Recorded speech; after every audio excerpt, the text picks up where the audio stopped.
Ah, the Gilded Age. America's golden age. Ish.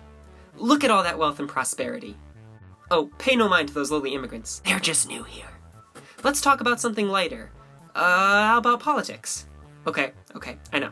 But trust me, politics in the Gilded Age are, interesting to say the least.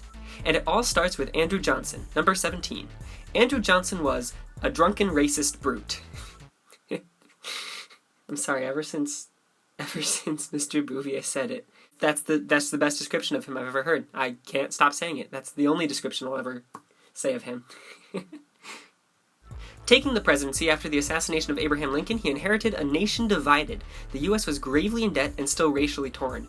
Despite the recent enfranchisement of African Americans, laws are nothing if not enforced, and Johnson enforced basically nothing. Well, okay, not nothing. He did baselessly fire his Secretary of War and was almost removed from office for it, but was found not guilty by a single vote in the Senate. You know, that's pretty harsh. Being the first president in U.S. history to ever be impeached? I'm sure this taught the American people a valuable lesson in corruption that they wouldn't soon forget. Oh. Oh no. Oh no. Immediately following Johnson was Ulysses Grant. Now, Grant was very different from Johnson in his approach to corruption. He was known for hiring instead of firing.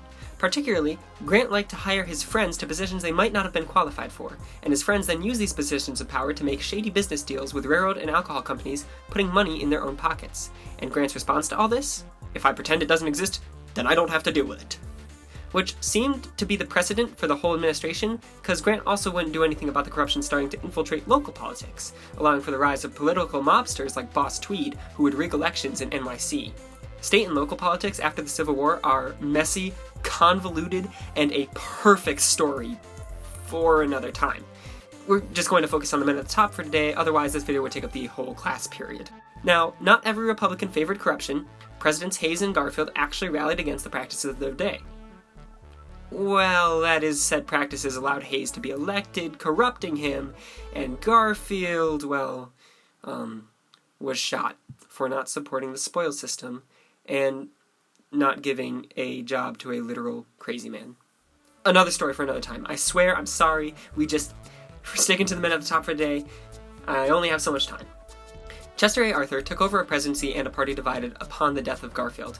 Though initially a stalwart, or someone who favored corruption, after witnessing the murder of his boss, he changed his tune a bit to say the least, passing the Pendleton Act of 1883, finally writing into law that only qualified individuals can hold government jobs. America finally did it, guys, and it only took 107 years.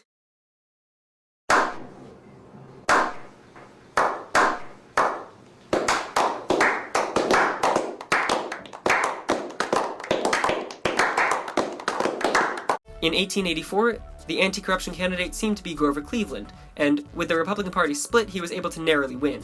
However, in office, he was a little more wishy-washy. Sure, he established the Interstate Commerce Commission to regulate rail prices, but he also employed the military to put down worker strikes. Likewise, one-term President Harrison also said one thing but did another, passing the Sherman Antitrust Act, the U.S.'s first antitrust act, in 1890, but not enforcing it.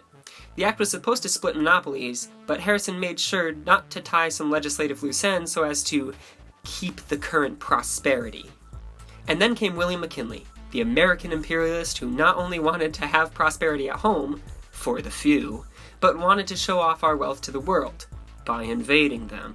From Cuba to Hawaii to the Philippines. There was a lot of grumbling and opposition, of course, but most average Americans were under the thumb of yellow journalism. One of the loudest politicians against corruption was a newly elected governor named Teddy Roosevelt. Yes, I said Roosevelt. I hope it gets on your nerves, Mr. Bouvier. I'm using that for the rest of the video, just for you. The Republicans didn't like him at all, but they had a way of taking care of that. Hey, Roosevelt, you're annoying and rallying against the systems that keep us in power. Can you please shut up? Huh, make me. Delegation, I would like to announce the Republican nominee for Vice President of the United States. Son of a... And so, with one of the president's biggest critics out of the way, at least politically, it seemed as though corruption would continue indefinitely, that no progressive would ever be president. What a sad way to end up.